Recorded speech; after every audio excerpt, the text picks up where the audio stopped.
I'm sensing a trend here. I really am. As we ramp up to the midterm elections and the next presidential election, you see a lot of moves within Silicon Valley here that seem to be tightening things up. And today, Twitter announced what can only be described as an anti-meme policy. That's right. It is now against terms of service to post a picture of somebody without their direct consent. Who do you think this is to protect?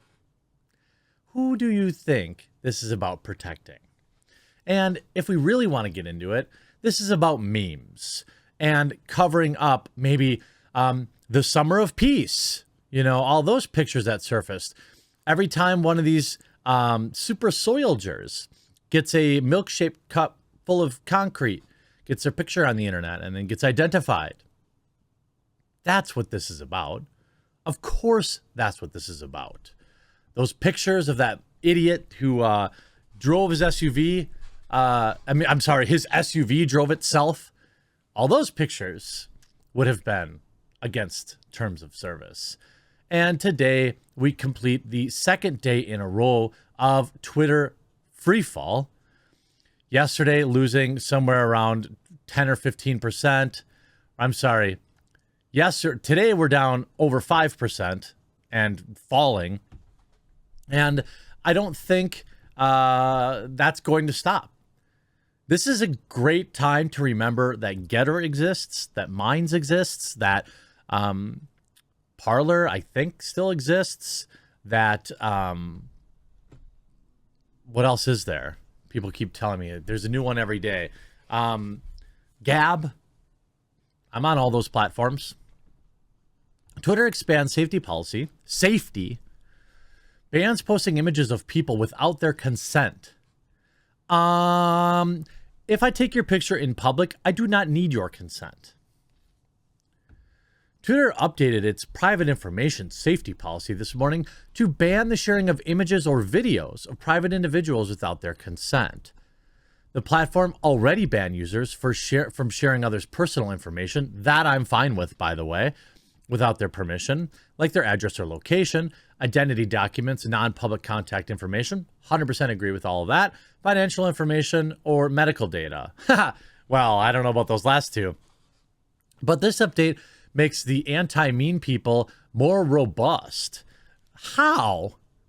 Sharing images is an important part of folks, they didn't spell with an X, experience on Twitter. People should have a choice in determining whether or not a photo is shared publicly. To that end, we are expanding the scope of our private information policy. Beginning today, we will not allow the sharing of private media, such as images or videos of private individuals, without their consent. All that footage that came from Kenosha that vindicated Kyle? Can't share that. Now, let's unpack. You can always enjoy when somebody says, let's unpack.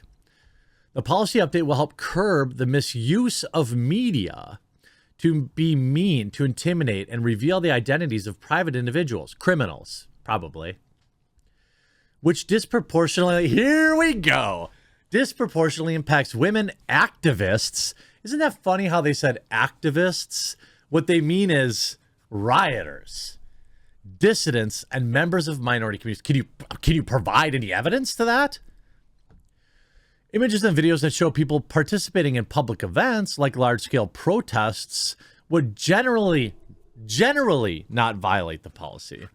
To be clear, we require a first-person report of the photo or video in question from an authorized representative. After we receive a report, that particular media will be reviewed before any enforcement action is taken. So essentially, when these politicians get caught, or when, old pictures of somebody when they were a private citizen comes out and suddenly this is trending on Twitter, that's gone. There's many memes made with my face that are derogatory towards me, that paint me as somebody who is awful.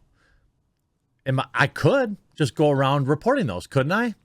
Now, hit that like button if you think that this policy is going to be enforced unevenly.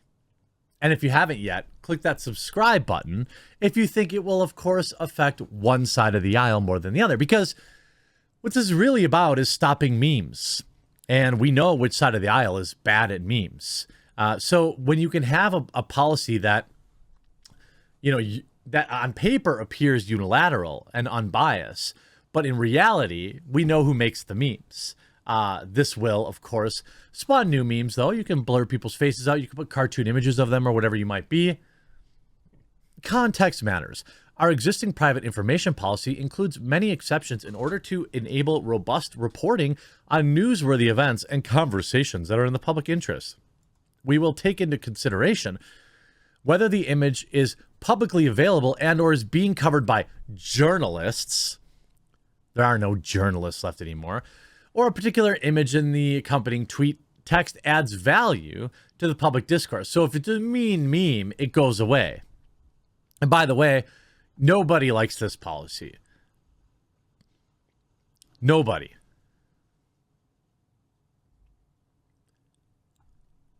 Nobody asked for this policy. Let's look at some of the replies.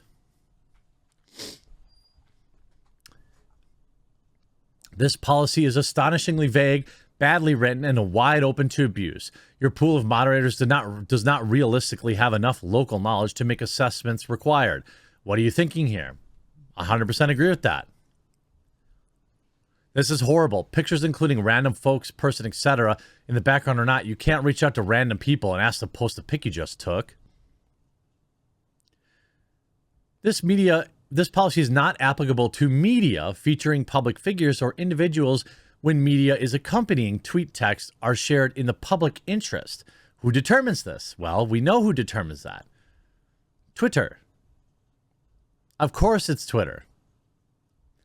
All of this is about stopping memes. And all of these, nobody in the replies here likes this. So you're banning fan pages now? Yeah, it would seem like that. Stands take the L here. Like, of course, I don't support or want people to get doxxed, and I support that being banned 100%. But what is this policy really about? I think it's pretty clear, don't you? This policy is not about protecting anybody. It absolutely is not. This policy is about stopping memes. So basically, you will decide who's a journalist. Twitter will now be the arbiter of truth and information. This is a major shift in responsibility. Well, again, yet another tool that Twitter will be able to use to censor people. And you do so, in my opinion, in a biased manner. Like, I don't understand. I thought I saw Tim's reply to this. Yeah. He replied to this too, because it's insanity. You know, under Twitter's new policy, the Aubrey people could not have had the videos of their actions pulled. No, I'm not sure. I guess if it existed on Twitter. You see Richard Grinnell. Twitter is increasing its censorship. It's no longer for the people. It's for the woke in power. It's also getting less interesting every day. It's an opportunity for something new. The water is great over at Getter Official. Yeah. I'd agree. I mean, I have Getter and I have Minds, and it automatically will, how do I say, it will port over too. It's insane to me that, you know, under Twitter's new, quote, private media regulations, we wouldn't have been allowed to post screenshots of that clown from Waukshaw's Facebook posts. Yeah.